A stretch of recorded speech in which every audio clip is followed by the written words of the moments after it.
Hey guys. So today we are looking at starting our second unit, changes in development in the cultures of the world, looking from 1000 to 1650 AD. And in chapter 3, we're looking at the transition in Sub-Saharan Africa. When something is sub under something, it means it comes below it. So Sub-Saharan Africa is the area up under the Sahara Desert in Africa. And we're looking from 0 to AD 1600. So today we're going to do sections 1 and sections 2. And then Lord willing, I'll be able to be back with you on Monday and we'll do the rest of the chapter. So today we're going to make sure you're following along, make sure you're checking your notes, okay? Make sure you have a highlighter and you're highlighting things.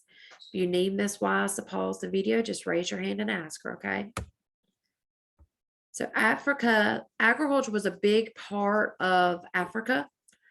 So as the Africans found better ways to fertilize their soil, they began to make more permanent dwellings instead of being nomadic, roaming from one place to another. They began to set up civilizations, set up cities. The the savanna part of Africa is the flat grasslands, falls just below the Sahara Desert. People developed grain crops such as millet, sorghum, and maize or corn. Other crops included cotton and watermelon. The Sahel is a narrow strip of land that was between the Sahara and the savanna. So if you're looking at it, it's the savanna, the Sahara is up here, then there's a thin narrow little strip called the Sahel, and then there is the savanna. We're looking here at this map, you can kind of see what that looks like. All right, so cattle were considered a sign of wealth. So livestock were seldom killed. If we were to go and do an archaeological dig in Africa, in the sub-Saharan area of Africa, and we were to find a lot of cattle bones, then we would know that the society that was there was very wealthy because they considered it okay to be able to kill their cattle. That would be a sign of losing wealth. So they would be very wealthy. African craftsmen forged iron into tools, weapons, and other devices. Bars of iron even served as a form of money in countries such as Ethiopia. The family was the most important element of traditional African culture. The clan is the largest family group in Africa. Everyone who could trace their ancestry to a common relative are all a part of a single clan. And then you had tribes. Tribes consisted of 2 or more African clans living together, and they would share common language, beliefs, customs, kind of like a small town kind of situation. Almost all Africans believed in a supreme being or high god. Kikuyu is an African clan that did not worship many gods, but believed in one god, Naga. The Kikuyu story of creation includes the creation of a male Kikuyu by the god Naga. Animism is believed that spirits live in physical objects. Animism is something we're going to talk about a lot throughout history, even next year when you get into U.S. history, as far as the Native American cultures and their beliefs in animism. So this is something you're going to need to remember. So looking at Islam in Sub-Saharan Africa, Islam came to Sub-Saharan Africa through the trade caravans. Merchants from Arabia and Persia would come on these trade caravans into Sub-Saharan Africa. They would bring goods to trade, but they would also bring their religion with them. It increased the slave trade in South Africa. They would take these slaves from South Africa and take them with them back on the trade caravans. All right, section 2, looking at early African empires. In the east, you had Ethiopia. It's below Egypt and Kush. The ancient kingdom was known as Aksum. We know it as Ethiopia today, but it was known as Aksum then. Ethiopia is the name assigned by the Greeks to the African kingdom of Aksum and other regions in Africa. So we're looking here at the map. You'll see where the Red Sea is. You'll see Egypt and everything. And this is where the kingdom of Axum was. Legend states that King Solomon had a child, Menelik, from whom all Ethiopian rulers are descended. Their rulers are known as the conquering lion of the tribe of Judah. Frumentius was a slave who rose to favor with the king of Axum and introduced Coptic Christianity to the people there in Ethiopia. Frumentius became the bishop of the Ethiopian church. In the 12th century, Ethiopian Christians built unique structures for worship in Lalibela.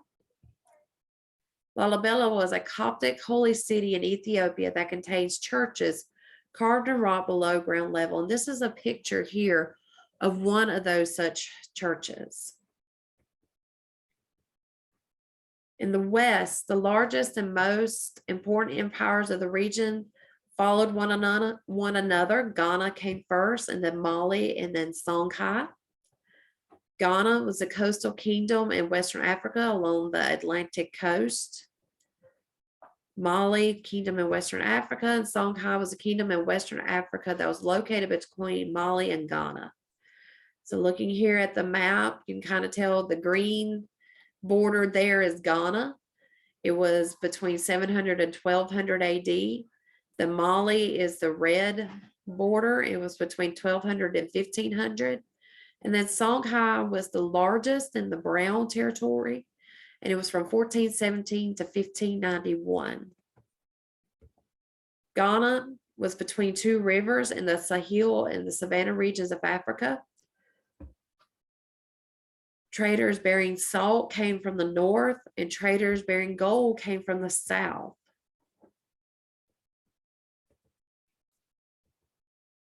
Under the leader in Mali, under the leader of Sundate Keita, Mali defeated the current rulers and a larger empire was established.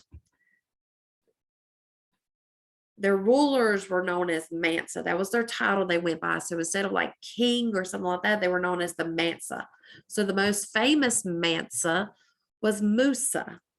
Mansa means ruler. Now, this is on your test. I'm going to go ahead and tell you it's a little confusing if you don't remember this, okay? Mansa literally means ruler.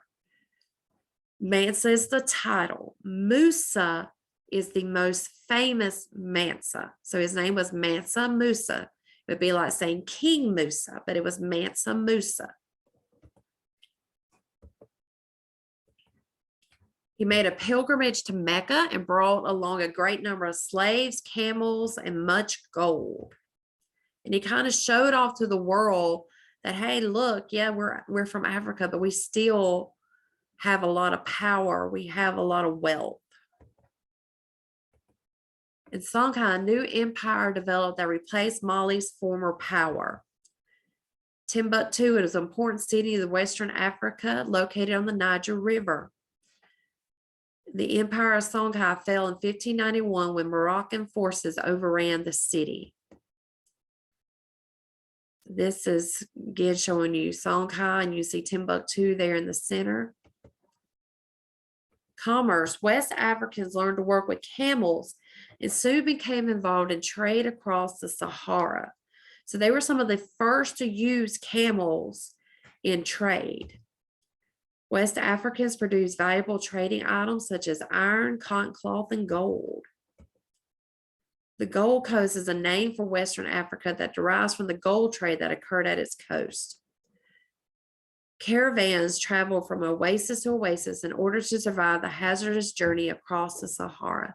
So caravans were groups of people, traders, who rode all together across the Sahara and brought the goods back and forth across the Sahara.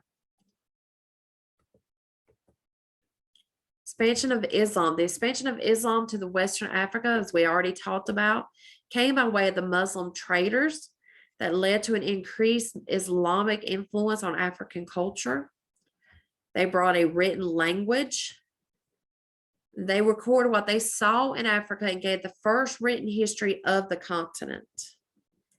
All right, so that's where we're going to stop for today. So as I said, Lord willing, I'll be back with you on Monday, and we'll pick up here and you can finish out with the instructions that Miss Wise has for you.